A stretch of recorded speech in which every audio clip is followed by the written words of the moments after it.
Untuk mengatasi masalah untuk menolak tua ya, jadi bagaimana kita menolak tua selain dengan terapi insulin hormon, ada salah satu alternatif yang sama efektifnya ya. Ini kalau di istilah kedokterannya disebut dengan human growth hormone secretagogue ya. Jadi kita tidak memasukkan growth hormonnya tapi memasukkan zat-zat alami yang bisa memicu produksi growth hormone oleh tubuh kita sendiri. Jadi growth hormone itu kan diproduksi di otak, di kelenjar hipofisis namanya. Ya, sel-sel yang menghasilkan growth hormone itu masih ada, tapi dia tidak lagi menghasilkan growth hormone ketika usia kita bertambah tua. Selnya masih ada, masih mampu memproduksikan growth hormone kalau dipacu. Misalnya ya, cara yang alami, ya salah satunya dengan untuk memicu apa itu produksi growth hormone itu ada dengan cara berpuasa. Ya, jadi kita kalau berpuasa, tapi masih minum air ya. Jadi bukan puasa religius, tapi adalah puasa medis. Jadi masih minum air, tapi tidak makan makanan yang berkalori.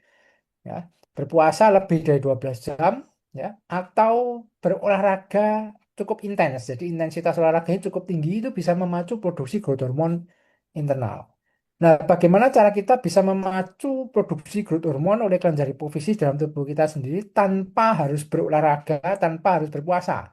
Dengan menggunakan zat yang disebut dengan HGH secretagogue atau kalau orang awam biasanya menyebutkan sebagai HGH aktivator ya, mengaktifasi produksi GH growth hormone, human growth hormone yang ada di dalam tubuh kita sendiri.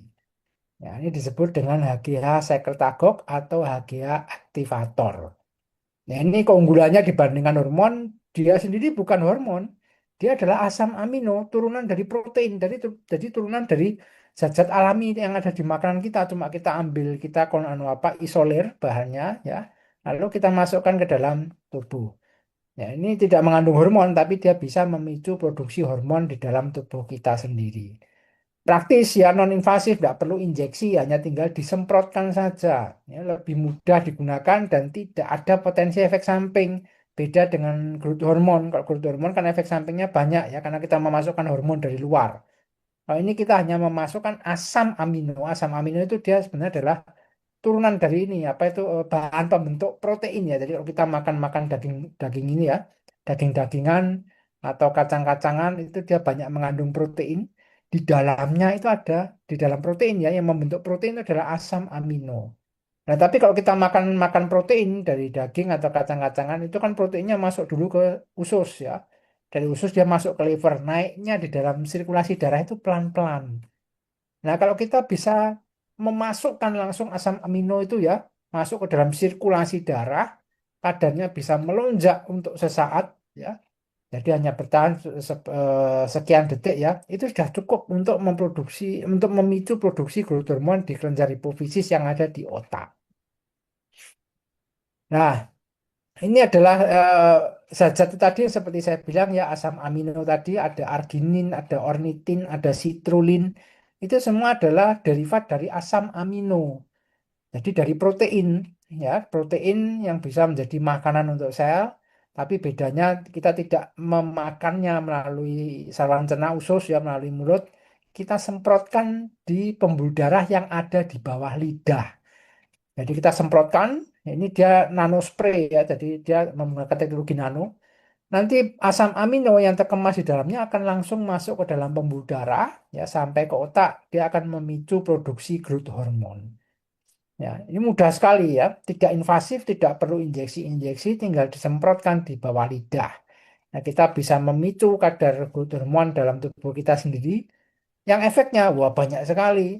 Ya, pertama dia bisa membantu mencegah penyakit jantung. Ya, jadi kalau sudah pernah terkena penyakit jantung, orang yang sudah pernah terkena penyakit jantung ini biasanya memiliki risiko yang tinggi untuk terkena serangan yang kedua. Nah, ini kandidat yang cocok sekali untuk diberikan ini apa growth hormone secretagogue dia untuk mencegah serangan yang kedua. Bisa juga untuk mencegah risiko stroke atau mereka yang sudah terkena stroke sama seperti penyakit jantung. Kalau sudah pernah terkena stroke, dia akan memiliki risiko yang tinggi untuk terkena stroke yang kedua kalinya. Ya, ini bisa dicegah dengan growth hormone secretagogue.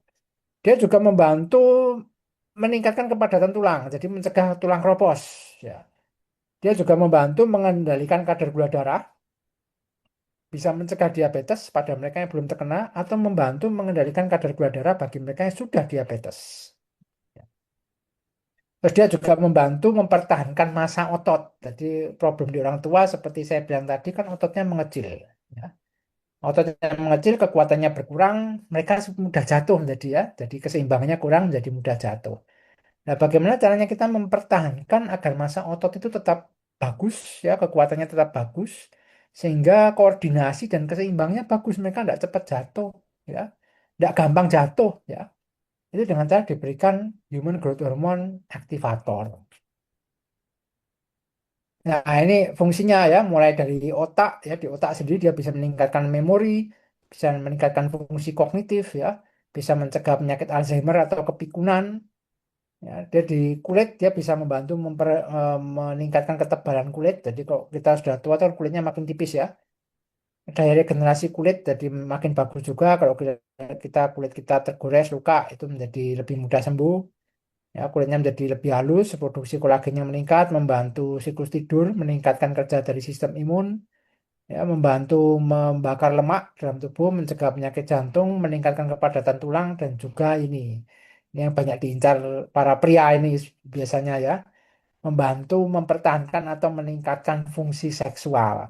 Jadi libidonya ini bisa tetap dipertahankan seperti usia 30 tahun.